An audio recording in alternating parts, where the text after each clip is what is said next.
Halo semua, kembali lagi dengan aku Niputu Tasya Sinta Dewi, nomor absen 33 dari kelas 10 MIPA 8. Nah, untuk materi hari ini kita akan bahas mengenai vektor R2. Kita awali dengan vektor kolom.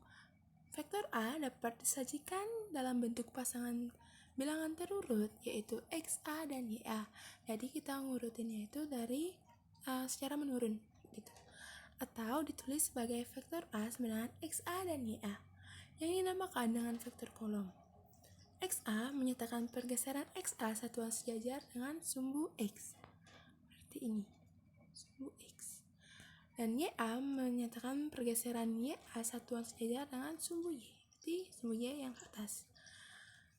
Jadi vektor PQ pada gambar di samping menunjukkan perpindahan sebuah mobil dari titik P ke titik Q. Swing.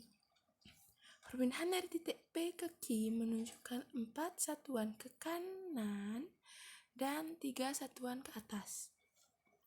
Sehingga vektor PQ sama dengan 4 dan 3.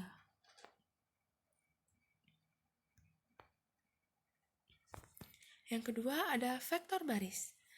Vektor A dapat disajikan dalam bentuk pasangan bilangan terurut diurut ke samping, yaitu XA, YA, atau ditulis sebagai vektor A sama dengan XA, YA yang dinamakan dengan vektor baris. XA menyatakan pergeseran XA satuan sejajar sumbu X dan YA menyatakan pergeseran YA satuan sejajar ke sumbu Y, sama seperti penjelasan di vektor kolom sebelumnya, tapi di sini menggunakan vektor baris. Yang ketiga ada vektor basis.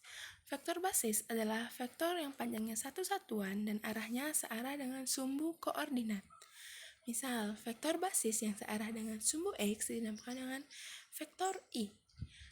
Vektor I bisa ditulis dengan vektor I sama dengan 1,0 menggunakan vektor baris, atau bisa ditulis dengan vektor I sama dengan menggunakan vektor kolom.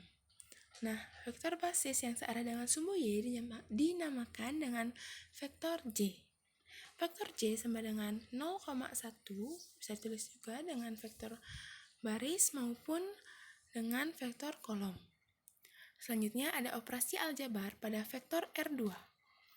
Jika vektor A sama dengan X1, Y1 dan vektor B sama dengan X2, Y2, maka yang pertama, vektor A tambah vektor B sama dengan X1, Y1 ditambah X2, Y2 sama dengan X1 ditambah X2, Y1 ditambah dengan Y2. Yang kedua ada vektor A dikurang vektor B sama dengan X1, Y1 dikurang X2, Y2, sama seperti yang pertama sebelumnya, hanya beda di tandanya. Yang ketiga ada vektor A sama dengan vektor B. Jadi menjadi X1 sama dengan X2 dan Y1 sama dengan Y2.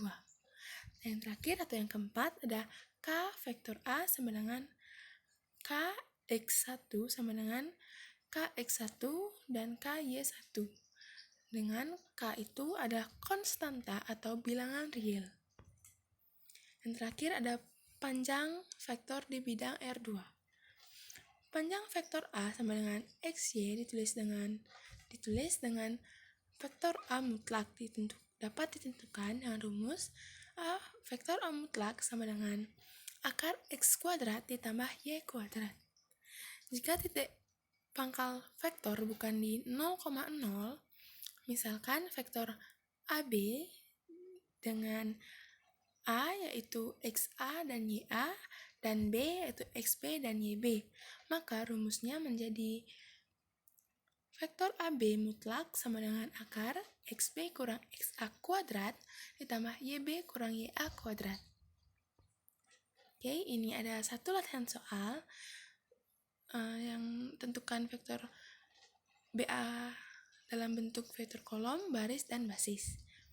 Sekian presentasi yang dapat saya bawakan. Semoga bisa dimengerti. Mohon maaf bila ada kekurangan materi maupun kekurangan dalam cara menjelaskan. Sekian dari saya, terima kasih.